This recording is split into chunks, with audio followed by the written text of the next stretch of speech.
स्वागत है आपका अपने YouTube चैनल केमिस्ट्री मंथन में। अपना आज का टॉपिक है जो केमिकल बॉन्डिंग के क्वेश्चन आंसर है वो अपन सोल्व करेंगे। चैप्टर अपना कंप्लीट हो गया है। आज देखिए अपन शॉर्ट ट्रिक के माध्यम से किस तरीके से आप क्वेश्चन सोल्व कर सकते हो। तो फर्स्ट क्वेश्चन है अपना कि H2O is dipolar but BeF2 is not. देखिए कहना क्या चाह रहा है क्वेश्चन कि जो H2O होता है वो डाइपोल मोमेंट कुछ ना कुछ डाइपोल मोमेंट रखता है, जबकि BeF2 जो होता है उसमें डाइपोल मोमेंट 0 होता है। जबकि स्ट्रक्चर देखने में सेम लगती है, उधर 2 H2O है इधर 2 F2 है, बट सेंट्रल एटम क्या है अलग अलग। तो ये क्वेश्चन किससे सोल्व होगा? ये होगा हाइब्रिडाइजेशन से। तो देखिए H2O में अगर बात करें हाइब्रिडाइजेशन की तो सेंट्रल एटम है ऑक्सीजन, और हाइब्रिडाइजेशन पे अपना कंप्लीट वीडियो बना हुआ है। आप केमिस्ट्री मंथन हाइब्रिडाइजेशन सर्च करके देख सकते हैं। अब देखिए H2O में सेंट्रल एटम ऑक्सीजन है, तो वैलेंस सेल में 6 इलेक्ट्रॉन होते हैं ऑक्सीजन के। यूनिवैलेंट एटम की बात करूं तो 2 है, हाइड्रोजन चार्ज कोई है नहीं, अपॉन 2 इक्वल टू 8/2 और क्या आएगा 4। जब n ये क्या निकल के आया है n, जब n 4 आता है, 4 का मतलब है हाइब्रिड ऑर्बिटल। तो ये जब हाइब्रिड ऑर्बिटल्स 4 आते हैं तो इसका मतलब होता है sp3, और ये जब sp3 हाइब्रिडाइजेशन है तो स्ट्रक्चर होने चाहिए टेट्राहाइड्रल, बट टेट्राहाइड्रल ना होके क्योंकि बॉन्ड कितने हैं 2, तो 2 क्या होंगे लोन पेयर। तो देखिए ये H2O की क्या होगी स्ट्रक्चर, 2 बॉन्ड पेयर होंगे और 2 क्या होंगे लोन पेयर। और अगर बात करूं हाइब्रिडाइजेशन कौन सा आया sp3। अब अपन बात करते हैं BeF2 की। तो BeF2 में सेंट्रल एटम कौन है बेरिलियम, और वैलेंस सेल में इलेक्ट्रॉन होंगे 2 + 2 इक्वल्स टू कितना आएगा 4 + 2 और 2। जब अनहाइब्रिड ऑर्बिटल 2 आते हैं तो क्या होगा हाइब्रिडाइजेशन sp, और जब हाइब्रिडाइजेशन sp होता है तो ये देखिए क्या होगा, इसमें लीनियर स्ट्रक्चर बनेगी BeF और F। तो यहाँ पे देखिए लीनियर का मतलब होगा कि इसमें डाइपोल मोमेंट 0 होगा। किस तरीके से होगा डाइपोल मोमेंट 0? डाइपोल मोमेंट जो होता है इसकी डायरेक्शन हायर इलेक्ट्रोनेगेटिव एटम की तरफ होती है। तो जब दोनों क्या होंगी, दोनों की वेक्टर एक दूसरे को कैंसिल कर देंगे तो म्यू इक्वल्स टू क्या आया 0। बट इधर देखिए डाइपोल मोमेंट की जो डायरेक्शन होगी वो मोर इलेक्ट्रोनेगेटिव एटम ऑक्सीजन है और ऑक्सीजन की तरफ होगी। इधर लोन पेयर की अगर बात करें तो लोन पेयर की क्या होगी ऊपर की साइड होगी। तो यहाँ पे म्यू 0 नहीं हो सकता क्योंकि सभी के सभी क्या हो रहे हैं, ये वेक्टर ऊपर की साइड जा रहे हैं। तो यहाँ पे म्यू होगा नॉट इक्वल टू 0। बस यही आंसर है कि यहाँ पे H2O का जो आपको स्ट्रक्चर देके बताना है कि यहाँ H2O जो है ये sp3 हाइब्रिड होता है और mu equal to not equal to 0, जबकि BeF2 में लीनियर स्ट्रक्चर होती है, sp हाइब्रिडाइजेशन होता है तो म्यू इक्वल टू 0। अब अपन बात करते हैं सेकंड क्वेश्चन की। तो सेकंड क्वेश्चन कह रहा है arrange the order of dipole moment. तो देखिए डाइपोल मोमेंट किसका पूछा गया है, अमोनिया का, NF3 का और BF3 का। अब देखिए इसको कैसे सोल्व करेंगे। वो ही अगर आपको स्ट्रक्चर निकालनी है तो पहले आपको हाइब्रिडाइजेशन निकालना ही पड़ेगा। तो हाइब्रिडाइजेशन की बात करूं तो अमोनिया का क्या होता है sp3, क्योंकि 5 + 3 और 8/2 क्या हो जाएगा sp3। ऐसे ही यहाँ पे 5 + 3/2 4 का मतलब sp3। यहाँ देखिए बोरोन जो है ये वैलेंस सेल में इलेक्ट्रॉन रखता है 5, फ्लोरीन रखता है 3 और /2। तो देखिए कितना हो जाए 3 + 3। यहाँ बोरोन जो रखता है 3 + 3 कितने हुए 6 + 2 और 3। 3 का मतलब होता है sp2, और जब हाइब्रिडाइजेशन sp2 आया है इसका मतलब स्ट्रक्चर क्या हो जाएगी ट्राइगोनल प्लेनर। तो देखिए BF पहले NH3 की बनाते हैं, ये नाइट्रोजन, और इसकी स्ट्रक्चर होती है पिरामिडल क्योंकि एक क्या आ जाता है लोन पेयर। ऐसे ही बात करूं NF3 की, तो ये नाइट्रोजन, ये फ्लोरीन फ्लोरीन और ये लोन पेयर। अब बात करते हैं BF3 में sp2 हाइब्रिडाइजेशन है। तो sp2 हाइब्रिडाइजेशन का मतलब होता है बच्चा ट्राइगोनल प्लेनर स्ट्रक्चर होगी। अब देखिए जब ट्राइगोनल प्लेनर स्ट्रक्चर आई है तो यहाँ पे जो होगा वेक्टर किस साइड होगा, मोर इलेक्ट्रोनेगेटिव एटम की तरफ। मोर इलेक्ट्रोनेगेटिव एटम कौन है, फ्लोरीन। तो देखिए इसकी जो डायरेक्शन होगी ये ऊपर की साइड होगी, और इन दोनों का जो रिजल्टेंट वेक्टर आएगा वो कहाँ आएगा, नीचे की साइड, इस तरीके से। तो दोनों वेक्टर एक दूसरे को क्या कर देंगे, कैंसिल, और म्यू इक्वल्स टू क्या हो जाएगा, 0। यानी कि ऑर्डर पूछना है ना, तुमको ऑर्डर बताना है कि किसका ज्यादा होगा किसका कम होगा। अब अगर बात करूं इन दो स्पीसीज की, तो देखिए होता क्या है कि जो नाइट्रोजन है ये मोर इलेक्ट्रोनेगेटिव है, तो इधर से वेक्टर इस साइड जाएगी नाइट्रोजन की तरफ, और आपके जो लोन पेयर है उसकी वेक्टर कहाँ होगा, उसकी डायरेक्शन ऊपर की साइड। तो यहाँ पे सभी के सभी वेक्टर एक साइड में जुड़ेंगी, तो म्यू क्या होगा, इन दोनों में कंपेयर करें तो देखिए किसका ज्यादा होगा। फ्लोरीन जो है इसकी डायरेक्शन की तरफ आएगा म्यू, क्योंकि मोर इलेक्ट्रोनेगेटिव एटम कौन है दोनों में से, फ्लोरीन। तो जब फ्लोरीन मोर इलेक्ट्रोनेगेटिव एटम है तो म्यू का साइड क्या होगा, फ्लोरीन की तरफ होगा। और देखिए इसका लोन पेयर का कहाँ जा रहा है, ऊपर की साइड जा रहा है। तो इन तीन का डायरेक्शन नीचे की साइड जा रहा है, एक का डायरेक्शन ऊपर की साइड जा रहा है।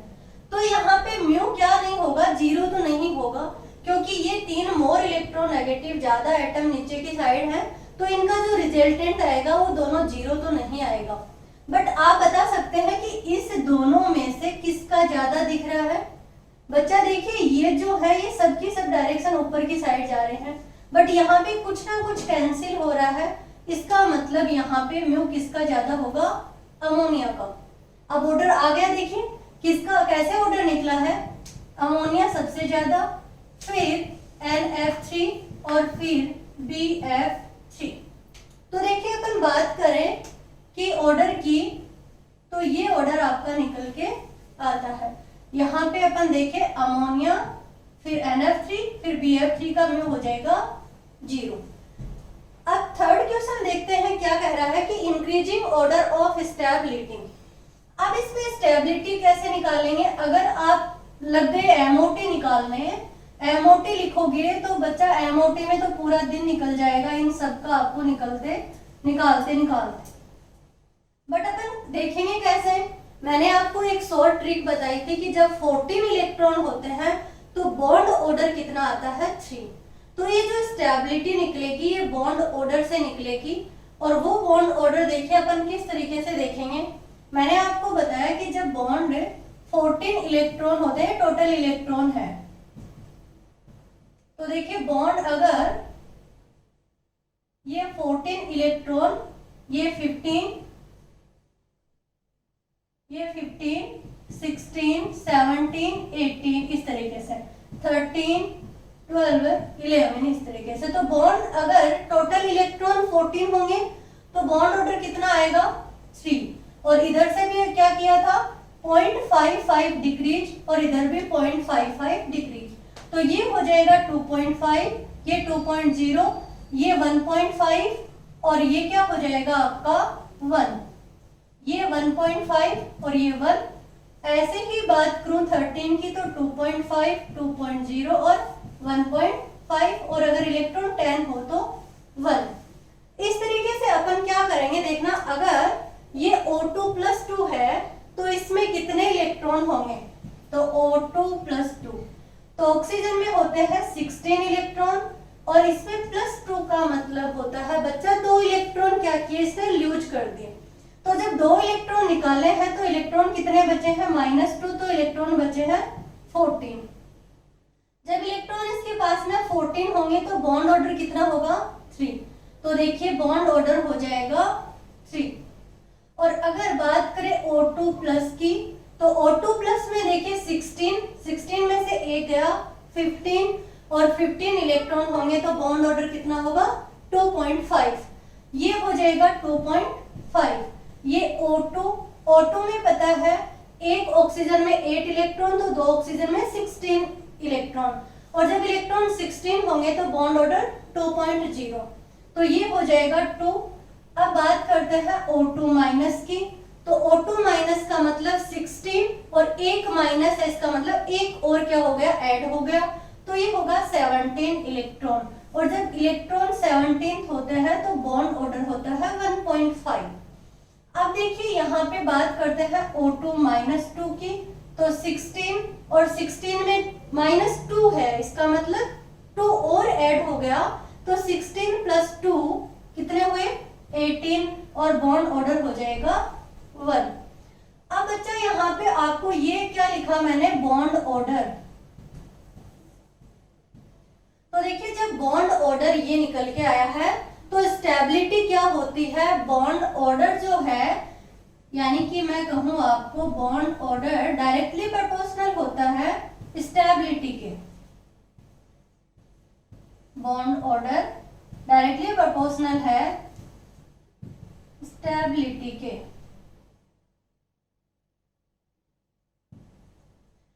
तो स्टेबिलिटी किसकी ज्यादा होगी, जिसका बॉन्ड ऑर्डर ज्यादा होगा, तो बॉन्ड ऑर्डर ज्यादा किसका है, O2 प्लस 2 का, तो देखिए ऑर्डर क्या हो जाएगा, O2 प्लस 2 में सबसे ज्यादा बॉन्ड ऑर्डर, फिर O2 प्लस, फिर O2, फिर O2 माइनस, और सबसे कम बॉन्ड ऑर्डर होगा O2 माइनस 2 का।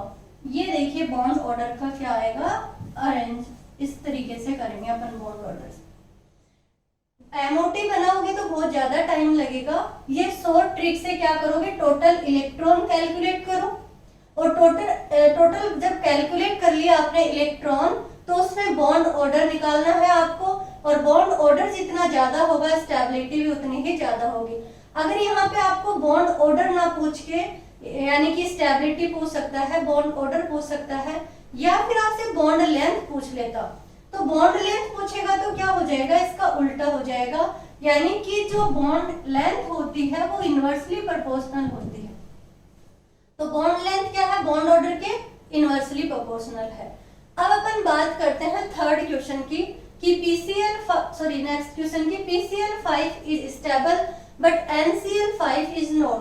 देखिए क्यों, कैसे होता है ये, PCl5 का फॉर्मेशन होता है, क्यों, क्योंकि फास्फोरस जो है उसके पास में वैकेंट d ऑर्बिटल प्रेजेंट होते हैं। आंसर क्या होगा कि फास्फोरस के पास वैकेंट p ऑर्बिटल होंगे, जबकि यहाँ पे नाइट्रोजन के पास वैकेंट d ऑर्बिटल नहीं होते हैं। क्यों नहीं होते हैं, क्योंकि नाइट्रोजन सेकंड पीरियड का एलिमेंट्स है, और सेकंड सेल में देखो 2s2 2p3, तो यहाँ पे 2d नहीं बनता। देखिए एक बार देखते हैं अपन, नाइट्रोजन का अगर मैं बात करूं तो इलेक्ट्रॉन होता है, इलेक्ट्रॉनिक कॉन्फ़िगरेशन होगा 2s2 2p3, तो ये क्या होगा s2, और ये p में कितने हैं अनपेयर्ड 3। जितने अनपेयर्ड होते हैं उतने ही क्या होंगे, बॉन्ड बनाएंगे। यहाँ पे क्या होगा, 3 बॉन्ड बन सकते हैं। देखिए ये यहाँ एक्साइट नहीं हो सकता क्योंकि 2d प्रेजेंट नहीं है। जबकि अगर बात करूं PCl5 की, तो PCl5 में फास्फोरस का जो इलेक्ट्रॉनिक कॉन्फ़िगरेशन 3s2 3p3 होगा, ये 3s2 ये 3p3। यहाँ पे जो 3d है ये वैकेंट है, तो देखिए यहाँ से इलेक्ट्रॉन, ये ग्राउंड स्टेट होगी, और एक्साइटेड स्टेट की बात करूं तो ये s2 के इलेक्ट्रॉन क्या करेंगे, d में एक्साइट हो जाएंगे। देखिए किस तरीके से, ये यहाँ से यहाँ जाएंगे, तो ये 5 क्या हो जाएंगे, अनपेयर्ड इलेक्ट्रॉन हो जाएंगे, और यहाँ पे पांचों पे क्या जुड़ जाएगा, Cl, इनमें हाइब्रिडाइजेशन होगा, और हाइब्रिडाइजेशन होके 5 अनहाइब्रिड ऑर्बिटल बनेंगे, और अनहाइब्रिड ऑर्बिटल कितने बनेंगे, 5। तो देखिए 5 को अरेंज करेंगे अपन, हाइब्रिडाइजेशन होगा sp3d, और sp3d हाइब्रिडाइजेशन होगा तो स्ट्रक्चर होगी ट्राइगोनल बाइपिरामिड। देखिए किस तरीके से, ये sp3d, और यहाँ पे बात करूं ये फास्फोरस, ये क्लोरीन, ये क्लोरीन, और ये क्लोरीन, ये क्लोरीन, और ये क्लोरीन। ये मैंने आपको बताया कि इसमें दो तरीके के बॉन्ड पाए जाते हैं। इनको बोलते हैं, तीन जो ट्राइगोनल में है इनको इक्वेटोरियल बॉन्ड बोला जाता है, और ये जो दोनों है इनको एक्सियल बॉन्ड बोला जाता है। तो ये बनता है PCl5 क्योंकि यहाँ पे D क्या है, 3D प्रेजेंट होता है। वैकेंट है तो एक्साइट होके आगे जा सकते हैं, बट यहाँ पे P है, D वैकेंट नहीं है, और P में भी क्या है, आगे कोई वैकेंट ऑर्बिटल नहीं है, तो अनपेयर्ड इलेक्ट्रॉन नहीं बन सकते, तो NCl5 नहीं बन सकता, बट PCl5 तो बनता है और स्टेबल भी होता है। अब नेक्स्ट क्वेश्चन की बात करते हैं कि which one of the following species is sp2 hybrid. अब हाइब्रिडाइजेशन तो मैं कितनी बार आपको बता चुकी हूँ। हाइब्रिडाइजेशन आपको देखो शॉर्ट ट्रिक से अपन किस तरीके से निकाल सकते हैं। BF3 की बात करें तो BF3 में देखिए बोरोन के पास में कितने इलेक्ट्रॉन होते हैं। बोरोन के पास में इलेक्ट्रॉन है 3 + 3/2 तो हो जाएगा 6/2, तो कितना आया यहाँ पे 3 का मतलब होता है बच्चा sp2, यानी कि एक स्पीशीज तो इसमें sp2 ही पूछा है, sp2 आ गई, बट NH2 माइनस का मतलब क्या होता है, NH देखिए अपन इधर लिख लेते हैं BF3 एंड NH2 माइनस, ये स्पीशीज है A। अपन देखेंगे कि 3 + 3/2 कोई चार्ज नहीं है, तो 6/2 और 3 का मतलब होगा sp2। अब इसमें देखते हैं NH2 माइनस, तो नाइट्रोजन के वैलेंस सेल में इलेक्ट्रॉन होते हैं बच्चा 5 + 2, और देखिए चार्ज है। जब चार्ज माइनस होता है यानी कि नेगेटिव चार्ज होता है तो अपन प्लस करते हैं, और प्लस होता है तो माइनस करते हैं। अब देखिए यहाँ पे करेंगे +1, तो ये हो जाएगा कितना 3 + 5 8/2 और 3, यानी यहाँ आ जाएगा हाइब्रिडाइजेशन sp3। तो ये तो नहीं हो सकता, A ऑप्शन तो क्या नहीं हो सकता क्योंकि sp2 पूछा है। अब B ऑप्शन की बात करें तो B ऑप्शन में क्या है, NO2, ओनली NO2 है। B ऑप्शन में क्या है, NO2 माइनस, तो देखिए 5 प्लस यूनिवैलेंट है नहीं, और एक क्या करेंगे, जोड़ेंगे। बच्चा यहाँ पे जो मैं ऐड कर रही हूँ ये यूनिवैलेंट एटम ही होते हैं, ऑक्सीजन यूनिवैलेंट नहीं है। यूनिवैलेंट एटम मैंने क्या बताया आपको, यूनिवैलेंट होते हैं फ्लोरीन, क्लोरीन, ब्रोमीन, आयोडीन और हाइड्रोजन, इस तरीके से। अब देखिए यहाँ पे 5 + 1 क्यों किया, क्योंकि नेगेटिव चार्ज है, तो +1/2, 6/2 तो कितना आया 3 का मतलब होता है sp2। देखिए एक बार नाइट्रोजन में 5 + 1 6, और 6 का मतलब क्या होता है 3 का मतलब sp2, तो ये ऑप्शन क्या आ गया अपना sp2। तो यहाँ पे C ऑप्शन भी क्या है, देखिए sp2 ही आएगा C ऑप्शन में भी। क्यों आएगा, क्योंकि NO2 में तो अपन ने निकाला अभी NO2 माइनस में तो sp2, और जब बात करें BF3 की, C ऑप्शन है ये। BF3 में देखिए यहाँ पे 3 + 3 तो क्या आएगा यहाँ पे 6/2, तो ये भी क्या आएगा sp2। तो देखिए ये भी sp2 आया है B ऑप्शन, और C ऑप्शन भी क्या आया है sp2।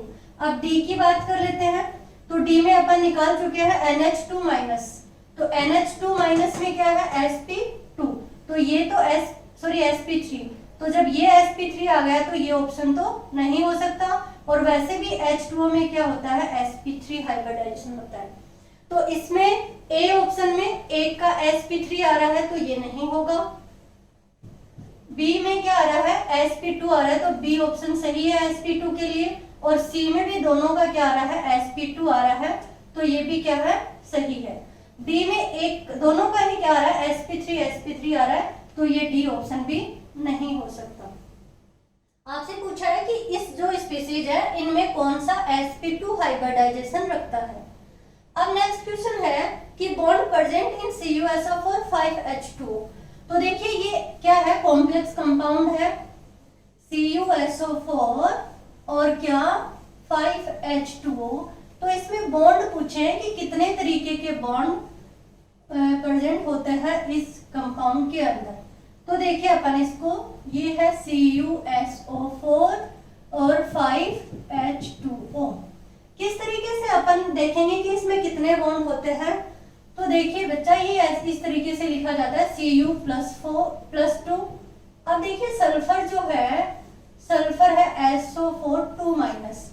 तो देखिए ये किस तरीके से हो जाएगा, SO4 2-।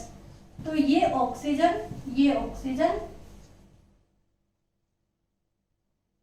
ये ऑक्सीजन, और ये क्या आ जाएगा, -2 चार्ज, और ये हो जाएंगे 5H2।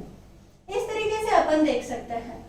तो यहाँ पे -2 और +2 है, इसका मतलब एक बॉन्ड जो होगा वो क्या हो जाएगा, आयोनिक। यानी कि एक बॉन्ड कौन सा प्रेजेंट है, आयोनिक, क्योंकि आयंस के बीच में बनने वाला बॉन्ड आयोनिक होता है। दूसरा देखिए, ये जो है, ये जो कोवलेंट बॉन्ड है, कोवलेंट बॉन्ड है, क्योंकि आपको दिख रहा है कि ये वाले जो बॉन्ड होंगे ये क्या है, कोवलेंट बॉन्ड होंगे, और ये जो दोनों बॉन्ड है ये क्या है, कोऑर्डिनेट बॉन्ड है। तो देखिए तीनों तरीके के बॉन्ड होंगे, आयनिक, कोवलेंट और कोऑर्डिनेट। कोऑर्डिनेट भी होगा, कोवलेंट भी होगा और आयनिक भी होगा। यानी कि मैं बात करूं आयनिक बॉन्ड की, सहसंयोजक बॉन्ड की और उप सहसंयोजक बॉन्ड, तीनों तरीके के बॉन्ड होते हैं, कॉम्प्लेक्स कंपाउंड होता है, और CuSO4 H2O 5H2O। अब देखिए ये कुछ क्वेश्चंस थे जो आज की क्लास में अपन ने सोल्व किए हैं। नेक्स्ट क्वेश्चन अपन नेक्स्ट क्लास में देखेंगे।